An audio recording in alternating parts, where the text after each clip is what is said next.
அரசு பள்ளியில் ஆன்மீகம் என்ற பெயரில் தவறான கருத்துக்களை கூறி சர்ச்சையில் சிக்கிய மகா விஷ்ணு.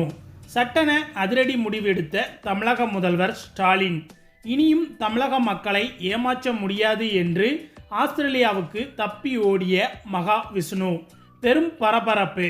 அதாவது கடந்த 3 நாட்களுக்கு முன்பு நடைபெற்ற நிகழ்ச்சி ஒன்றில் பங்கேற்ற ஆன்மீக பேச்சாளர் மகா விஷ்ணு என்பவர் மாற்றுத்திறனாளிகள் குறித்தும் பகுத்தறிவுக்கும் அறிவியலுக்கும் எதிராக பேசியதாக கூறப்படுகிறது. குறிப்பாக பள்ளி மாணவர்களிடம் இவர் மூட நம்பிக்கையை விதைத்ததாக கடும் எதிர்ப்பு எழுந்துள்ளது. இவர் பேசிய கருத்துக்களை தனித்தனி வீடியோவாக வெளியிட்டுள்ள நெட்டிசன்கள் மூட நம்பிக்கையை மாணவர்கள் மத்தியில் விதைப்பதாக குற்றம் சாட்டி உள்ளனர். அப்படி என்னதான் இவர் பேசியுள்ளார் என்று பார்த்தால், ஒரு மந்திரத்தை படித்தால் நெருப்பு மலை வரும், ஒரு மந்திரத்தை படித்தால் உடலில் உள்ள நோய் குணமாகும், ஒரு மந்திரத்தை படித்தால் இங்கிருந்து எங்கு வேண்டுமானாலும் பறந்து போகலாம்.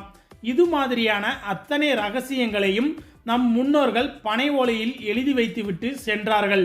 ஆனால் பின்னால் வந்த ஆங்கிலேயர்களின் ஆட்சி காலத்தில் அவர்கள் செய்த சதிவேலை காரணமாக நம் முன்னோர்களின் ஞானம் மண்ணோடு மண்ணாகி புதைந்து விட்டது. தற்போது எதுவுமே இல்லை என்று மகாவிஷ்ணு பேசியுள்ளார்.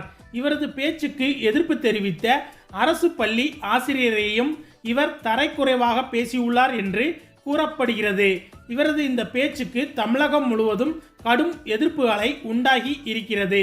இதனைத் தொடர்ந்து சென்னை அசோக் நகர் பள்ளிக்கு சென்ற தமிழக பள்ளி கல்வித்துறை அமைச்சர் அன்பில் மகேஷ் பொய்யாமொழி அவர்கள் மாணவர்களிடம் பகுத்தறிவை வளர்க்கும் இடம்தான் பள்ளிக்கூடம், பிற்போக்குத்தனங்களை கேள்வி கேட்கக்கூடிய இடமாக பள்ளிக்கூடங்கள் இருக்க வேண்டும் என்று பேசிய அவர் மேலும் மகாவிஷ்ணு மீது தகுந்த நடவடிக்கை எடுக்கப்படும் என்று கடும் கோபத்துடன் பேசியிருந்தார் என்பது குறிப்பிடத்தக்கது. மேலும் இந்த சம்பவம் குறித்து தமிழக முதல்வர் ஸ்டாலின் அவர்கள் கூறியதாவது: தனி மனித முன்னேற்றம், அறநெறி சார்ந்து வாழ்தல், சமூக மேம்பாட்டுக்கான சீரிய கருத்துக்கள் தான் மாணவர்களின் நெஞ்சில் விதைக்கப்பட வேண்டும். அறிவியல் வழியே முன்னேற்றத்துக்கான வழி என்று ஸ்டாலின் அவர்கள் கூறியிருக்கிறார் என்பது குறிப்பிடத்தக்கது.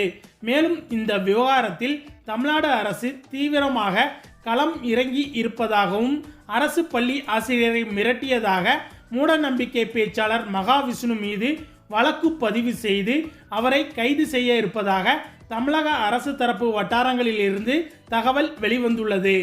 இந்த நிலையில் எந்த நேரமும் கைது செய்யப்படலாம் என்ற பயத்தில் இவர் ஆஸ்திரேலியாவுக்கு தப்பி சென்று விட்டதாக கூறப்படுகிறது.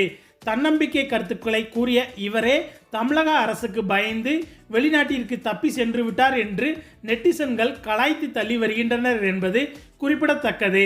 ஓகே ஃப்ரெண்ட்ஸ், இதை பற்றிய உங்களுடைய கருத்துக்களையும் மறக்காமல் கமெண்ட்ல சொல்லுங்க. மேலும் இந்த வீடியோ பிடிச்சிருந்தா லைக் அண்ட் ஷேர் பண்ணுங்க, நம்ம சேனல் சப்ஸ்கிரைப் பண்ணுங்க, கூடவே பெல் பட்டனையும் கிளிக் பண்ணுங்க. தேங்க்ஸ் ஃபார் வாட்சிங்.